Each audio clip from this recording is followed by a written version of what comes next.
Notre champ d'expertise et notre champ d'exercice, en quelque sorte, ce sont les neutropénies chroniques. Neutropénie chronique, ce sont des différentes situations, différentes maladies qui sont définies toutes par une baisse de globules blancs et d'un globule blanc très particulier, le neutrophile, détecté sur la prise de sang. Au-delà de cette définition, on a à prendre en charge de nombreuses situations très différentes.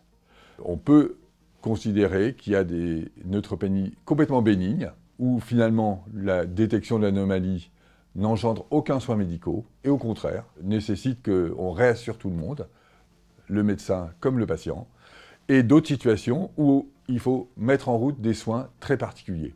Et donc, on a besoin d'une expertise pour savoir à quel moment on ne fait rien, à quel moment on en fait beaucoup, à quel moment on doit donner des soins très très spécialisés. Le nombre de patients porteurs d'une neutropénie doit se raisonner sur l'ensemble de la France entière.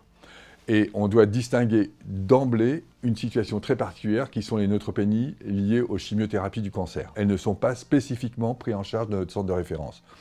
En revanche, les autres situations, c'est-à-dire des neutropénies chroniques survenant chez tout le monde en quelque sorte, ou sans chimiothérapie, représentent environ 1 million de personnes en France, c'est-à-dire bien au-delà de ce qu'on considère comme une maladie rare. Une fois qu'on a fait l'expertise diagnostique de ces 1 million de personnes, il ne reste environ que 3000 personnes concernées par une neutropénie chronique maladie. Et donc, vous voyez, la démarche diagnostique est très déterminante pour passer d'1 million de personnes avec souvent des neutropénies dites bénignes à des situations de réelles maladies qui vont entraîner des dommages sur la vie de la personne, des dangers pour la santé et tout un bouleversement de la vie familiale pour les enfants concernés. Les traitements, ils se conçoivent une fois qu'on a accompli une démarche diagnostique et qu'on sait précisément la cause de la neutropénie. Il y a des traitements hyper spécifiques pour une maladie donnée. Ça peut aller de la greffe de moelle à des médicaments particuliers qui sont donnés pour une maladie donnée, peut-être 30 personnes en France, à des traitements qui sont plus généralistes, qui ont comme but de faire monter les globules blancs et donc de faire disparaître le symptôme, l'anomalie neutropénie. Et c'est les médicaments de la classe du GCSF, granulocyte, puisque c'est l'anglais, Colony Stimulating Factor, c'est-à-dire c'est une hormone naturelle qui fait monter les neutrophiles chez tout le monde. Le centre de référence des neutropénies chroniques a été labellisé en 2017. Il comporte un centre coordinateur, un deuxième centre dit constitutif, qui est spécialisé et très investi sur un sous-type de neutropénie ou de maladie avec neutropénie qui s'appelle GATA2, et puis 5 centres dits de compétences. Au-delà de ce noyau qui intéresse des aspects très importants, par exemple dans le centre de compétences, on a les neutropénies de l'adulte, qui ne sont pas labellisés comme centre constitutif, mais qui sont quand même très actifs.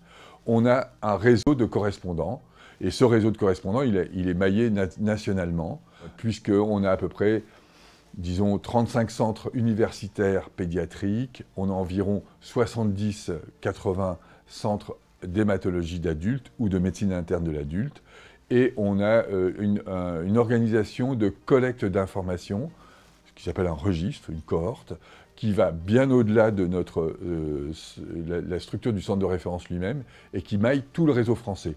Ce qui fait qu'on produit des informations sur l'ensemble de la situation française grâce à notre registre qui est animé par le centre de référence. Les missions du centre de référence sont nombreuses. La première de nos missions, c'est le soin. On a environ 250-300 patients qui arrivent chaque année, nouveaux. Et puis ensuite, le soin pour les patients qui, une fois qu'on a fait l'expertise diagnostique, nécessitent des soins particuliers.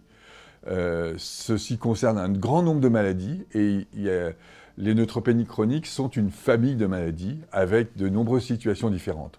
Et bien entendu, il s'agit de donner le bon traitement à la bonne personne et au bon patient. Je dirais que les maladies qui nous posent le plus de soucis sont des maladies génétiques, et qui sont nombreuses, hein, et celles-ci nécessitent à chaque fois expertise, diagnostic et des recommandations qui sont adaptées maladie par maladie. Mais globalement, nous avons une trame qui s'appelle le protocole national de diagnostic et de soins, disponible sur le site de la Haute Autorité de Santé, qui permet d'organiser la prise en charge des patients dans leur ensemble et dans la particularité de leur maladie. Deuxième mission, mission de recherche.